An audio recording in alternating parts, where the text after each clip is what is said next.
அப்பாடா, மூணாவது கடமையும் முடிஞ்சாச்சு. என்ன அது? எனக்கு தினமும் 3 கடமைகள் இருக்கு. காலையில எழுந்திருச்சதும் என்ன பெற்ற தாயை வணங்குறது, 2வது உலகத்துக்கே ஒளி தர்ற சூரியனை வணங்குறது, வள்ளி 3வது ஒன்ன பாக்குறது. சும்மா இருக்க மாட்டீங்க? சும்மா இருக்கிறதுக்கு தான் கஷ்டப்பட்டு இவ்வளவு தூரம் வந்தேனா? முருகா,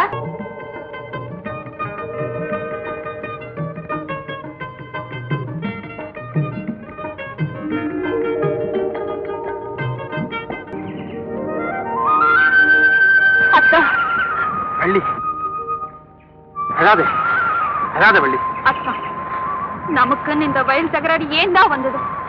எங்க அப்பா பலமான செவரை எழுப்பி நம்ம 2 பேரையும் மட்டுமில்ல, நம்ம 2 குடும்பத்தையும் பிரிச்சுட்டாரே. ஏன் அத்தா? சில பேர் வேண்டாத கல்யாணத்தை பண்ணிக்கிட்டு வேதனைப்படும் போது நம்ம சந்தோஷமா இருக்கிறத பார்க்க அவங்களுக்கு பிடிக்கல போகுது. நீங்க என்ன சொல்றீங்க? எனக்கு ஒண்ணுமே புரியலையே. வள்ளி, ஒரு முக்கியமான விஷயம் இருக்கு. அதை உங்க அப்பா கிட்ட சொன்னேன்னா அவருக்கு உண்மை புரிஞ்சிடும். நம்ம விரோதமும் தெரியும். அப்படின்னா நீங்களே வந்து அப்பா கிட்ட சொல்லுங்க. வாங்க அத்தா. இருவள்ளி, அவசரப்படாத. இந்த விஷயத்தை நான் யார்கிட்டையும் சொல்றேன்னு எங்க அம்மாவுக்கு சத்தியம் பண்ணி கொடுத்துருக்கேன். உங்களை கட்டிக்க போற என்கிட்ட கூடவா? இனி நமக்குள்ள என்ன ரகசியம்? வள்ளி, நம்ம அன்புல உனக்கு நம்பிக்கை இருந்தா இனிமே ஒரு வார்த்தை கூட இதை பத்தி பேசக்கூடாது. சரி, நேரமாச்சு, வீட்டுக்கு போ. யாராவது உங்க வீட்டுல இருந்து வந்தா பிறகு இந்த சந்திப்பு கூட இல்லாம போயிடும். போயிட்டு வா. ஓ,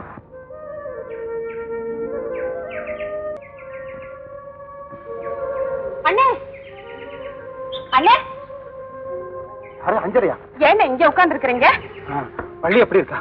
சமீபத்துல நான் அவளை பாக்குறேன். வெளியில போக கூடாதுன்னு அவங்க அப்பா கட்டுப்பாடு பண்ணிருக்காரு. ஆமா, நீங்க ஏன் இப்படி இருக்கீங்க? உடம்பு சரியில்லையா? உடம்புக்கு என்ன கேடு, மனசுதான் சரி. புரியுதுண்ணே. அண்ணே, உங்களுக்கு தெரியுமா, வள்ளிக்கு அவங்க அப்பா வேற மாப்பிள்ளை பாக்குறதா கேள்விப்பட்டேன். உண்மையாவா? ஆமா அண்ணே, உங்களையும் வள்ளியும் நினைக்கும் போதா எனக்கு ரொம்ப கஷ்டமா இருக்கு. அஞ்சல, எனக்கு ஒரு உதவி செய்வியா? சொல்லுங்க அண்ணே. நான் வள்ளியை எப்படியாவது ஒரு முறை சந்திக்கணுமே. இவ்வளவுதானே? நாளைக்கு விடிய காலையிலேயே வள்ளி உங்களை சந்திக்கும்படியா ஏற்பாடு பண்றேன். அஞ்சல, இந்த உதவியை நான் என்னைக்கும் மறக்க மாட்டேன். என்னண்ணே இது? இத போய் உதவி நிக்கிட்டு உங்களுக்கும் வள்ளிக்கும் நான் செய்ய வேண்டிய கடமை. வரேனே.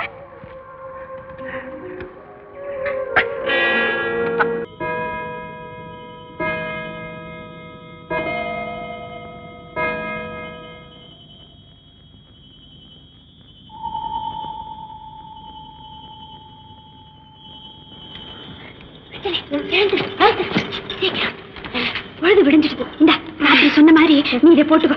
எனக்கு உன் துணியை கொடு.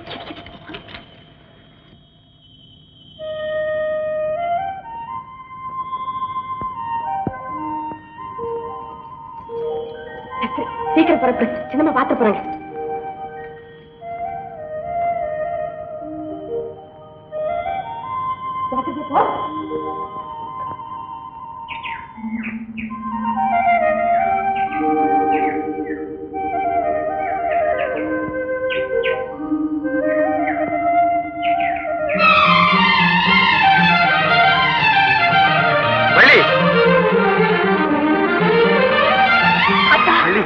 வந்துட்டியா? அப்பா, இப்பதான் என் உசிரே வந்தது. உன்னை பார்த்து எவ்வளவு நாளாச்சு. அத்தா, உண்மையாகவே நான் உங்களோட பேசிட்டு இருக்கேனா? ஏன் இப்படி கேக்குற? ஒவ்வொரு நாள் ராத்திரி உங்களை பத்தியே கனவு கண்டுகிட்டு இருக்கு. அது மாதிரி இதுவும் கனவா இருக்குமோன்னு நினைச்சேன். வள்ளி, உன் துன்பம் என்னால புரிஞ்சுக்க முடியுது. என்ன செய்ய? யாராவது நம்ம பேசுறத பாத்துட போறாங்க. வா, அந்த பக்கம் போய் பேசலாம்.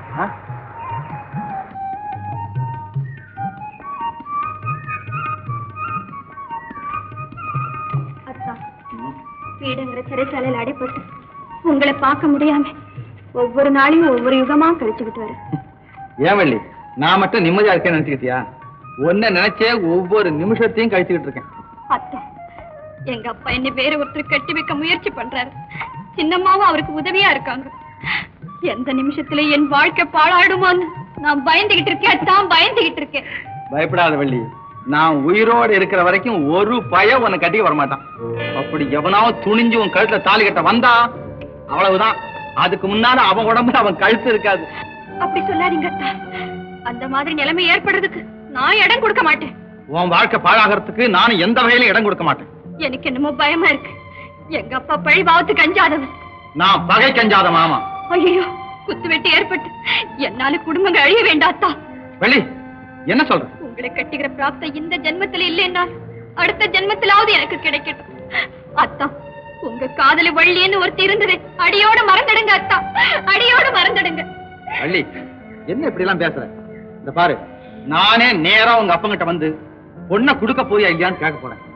அவர் மட்டும் முடியாதுன்னு சொன்னாரு, அவ்வளவுதான். ராத்திரியோட ராத்திரியா யாருக்கு தெரியாம அலாக்கா தூக்கிட்டு போய் உன் கழுத்துல திருட்டு தாரியாவது நான் கட்டித்தான் தீருவேன். இல்லன்னா என் பேர் முருகன் இல்லாம.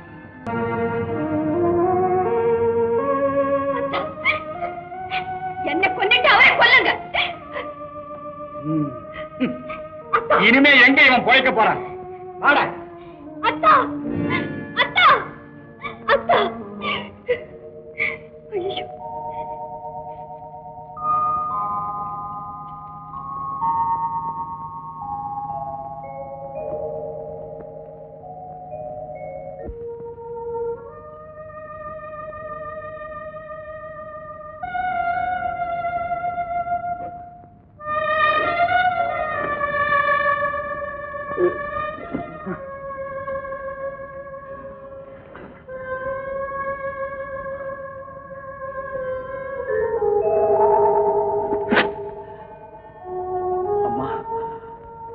நீங்களா எனக்கு கட்டு போட்டீங்க? நன்றி அம்மா, ரொம்ப நன்றி அம்மா. எனக்கு இந்த நிலைமை ஏற்பட்டதுக்கே ஒரு பெண்ணுதாம்மா காரணம். என் வாழ்க்கை துணைவியா வர வேண்டியவளை என் வாழ்க்கையை பாழாக்கிட்டாம்மா. நான் அவளுக்காக என் உயிரையே கொடுக்க தயாரா இருந்தேம்மா. ஆனா அவன் என்னை காட்டி கொடுத்து என்னை ஏமாற்றி எனக்கு துரோகம் செய்துட்டாமா. எனக்கு துரோகம் இல்ல, இல்ல, நான் உங்களை காட்டி கொடுக்கல. நான் உங்களுக்கு துரோகம் செய்யல, துரோகமே செய்யல. நீயா நீயா எனக்கு கட்டு போட்ட?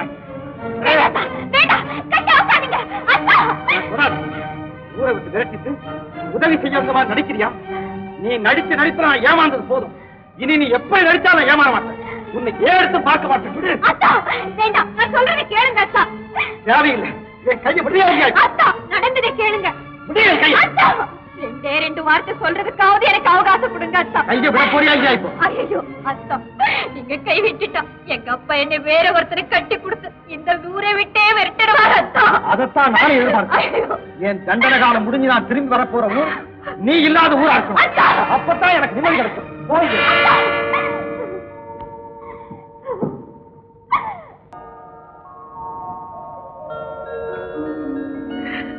வள்ளி, உண்மை என்னதுன்னு தெரிஞ்சுக்காம உன் மனசை நான் நோக செய்துட்டேன். அதுக்காக நான் ரொம்ப வருத்தப்படுறேன். வள்ளி, ஏன் பேசாம இருக்க? என் மேல கோவமா? அத்தா, என்கிட்ட கோச்சிக்கிறதுக்கு உங்களுக்கு உரிமை உண்டு. ஆனா உங்ககிட்ட கோச்சிக்கிறதுக்கு எனக்கு தைரியமே கிடையாது அத்தா. நான் ஏதாவது தவறு செஞ்சிருந்தா என்ன மன்னிச்சிடுங்க. வள்ளி, தவறு என்னுடையது. இனிமே என் வாழ்க்கையில உங்ககிட்ட இது மாதிரி நடந்துக்கவே மாட்டேன். நடந்ததையெல்லாம் மறந்துடுவேன். அத்தா, அத்தா, நம்ம எப்பவும் இப்படியே இருக்கணும்.